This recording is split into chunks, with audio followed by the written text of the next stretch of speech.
ఇక ఖైరతాబాద్ లో మహాగణపతి కొలువుదీరాడు. విశ్వశాంతి మహాశక్తి గణపతి రూపంలో భక్తులకు దర్శనమిస్తున్నాడు. ఇక భారీగా తరలి వస్తున్న భక్తులు వినాయకుడిని దర్శించుకుని మొక్కులు చెల్లించుకుంటున్నారు. అటు భక్తులకు ఎలాంటి ఇబ్బందులు కలగకుండా పోలీసులు ఉత్సవ కమిటీ ప్రత్యేక ఏర్పాట్లు చేసింది. ఇక ఖైరతాబాద్ నుంచి మరింత సమాచారం మా ప్రతినిధి కుమార్ లైవ్ లో అందించేందుకు సిద్ధంగా ఉన్నారు. కుమార్, చెప్పండి, ఏర్పాట్లు ఎలా జరుగుతున్నాయి? పూజ ఎప్పుడు స్టార్ట్ అయ్యే అవకాశం ఉంది? చూస్తున్నాం మనం, మార్నింగ్ నుంచి భారీగా వర్షం కురుస్తుంది. పూజకి ఏమైనా లేట్ అయ్యే ఛాన్స్ ఉందంటారా? అదే విధంగా ఏర్పాట్లు ఎలా జరుగుతున్నాయి కుమార్? మనం చూస్తున్నాం, పొద్దున ఉదయం నుంచలే ఖైరతాబాద్ బడా గణేష్ వద్ద బారులు తీరుతూ జనాలు అయితే కనిపిస్తున్నారు. ఉదయం 6 గంటల సమయంలో తొలి పూజ కార్యక్రమం స్టార్ట్ అయింది. ఆ తర్వాత భక్తులు కంటిన్యూస్ గా వస్తూనే ఉన్నారు. అయితే 9 గంటల సమయం దాటినప్పటికీ 10 గంటల నుంచి 11 గంటల సమయంలో గవర్నర్ విష్ణుదేవ్ వర్మ ఇక్కడికి హాజరు కానున్నారు ప్రత్యేక కార్యక్రమానికి. కలశ పూజ అలాగే గణేశుడి ప్రాణ ప్రతిష్ఠ కార్యక్రమం జరగనుంది 11 గంటల సమయంలో. మరి కాసేపట్లో స్టార్ట్ కాబోతుంది. దానికి విష్ణుదేవ్ వర్మ హాజరు కాబోతున్నారు. అలాగే ఇక్కడ మనం చూస్తున్నాం, 71 సంవత్సరాల నుంచి గణేశుడి ప్రతిష్ఠ ఇక్కడ కొనసాగుతుంది. 69 అడుగుల ఎత్తులో గణేశుడి విగ్రహం అయితే ఏర్పాటు చేశారు. ఇటు ప్రభుత్వం కూడా 600 మంది పోలీసులతో 60 సీసీ కెమెరాల ఏర్పాటుతో ఖైరతాబాద్ గణేష్ ని ఆగమనానికి వచ్చే దర్శకులకు అయితే ఏర్పాట్లు చేశారు.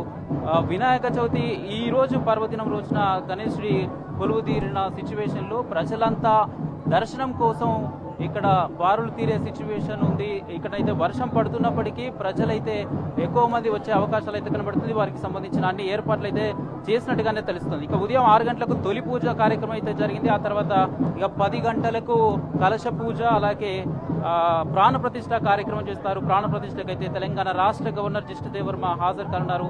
మొత్తం 20 మంది సిద్ధాంతులు కలశ పూజ ప్రాణ ప్రతిష్ఠ కార్యక్రమం నిర్వహించనున్నారు. ఇక మొత్తంగానైతే 1954లో ఒక అడుగుతో మొదలైనటువంటి ఖైరతాబాద్ వినాయకుడి ప్రస్థానం 60 ఏళ్ల పాటు ప్రతి ఏటా ఒక్కో అడుగు పెరుగుతూ ఇప్పుడు 69 అడుగులకు చేరుకుంది. మొత్తం 71 ఏళ్ల చరిత్ర ఖైరతాబాద్ మహాగణపతికి ఉంది.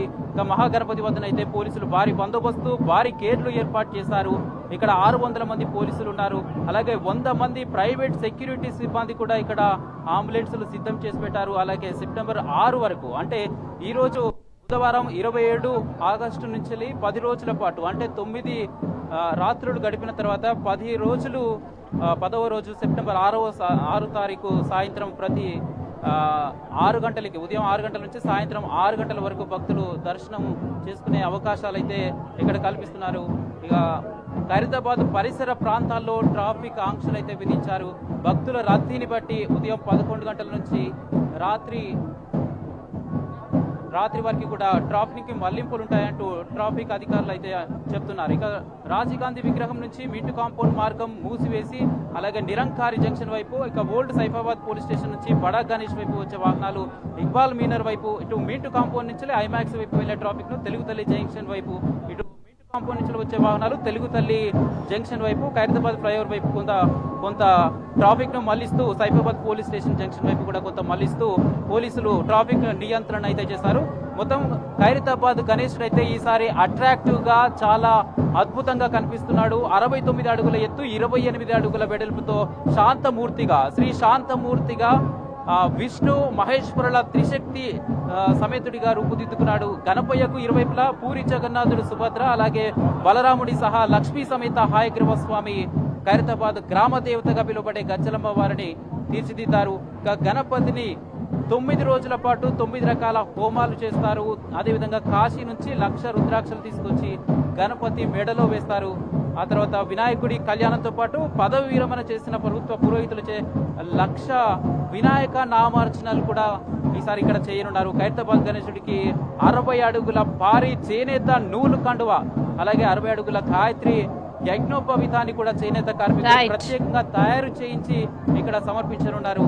అయితే తొలినాళ్ళలో హైదరాబాద్ నగరమంతా వినాయకులను నిమజ్జనం చేసిన ఇక్కడ మాత్రం 20 నుంచి నెల రోజుల పాటు ఉత్సవాలు జరిగేవి. 1960లో ఖైరతాబాద్ వినాయకుడిని ఏరుగుపై ఊరేగిస్తూ సాగర్కు తీసుకెళ్లి నిమజ్జనం చేశారు. ఆ తర్వాత 1982లో కూడా 2 పడవలను కలిపి వాటిపై ఖైరతాబాద్ విగ్రహాన్ని హుస్సేన్ సాగర్ మధ్యలోనే తీసుకెళ్లి నిమజ్జనం చేస్తారు.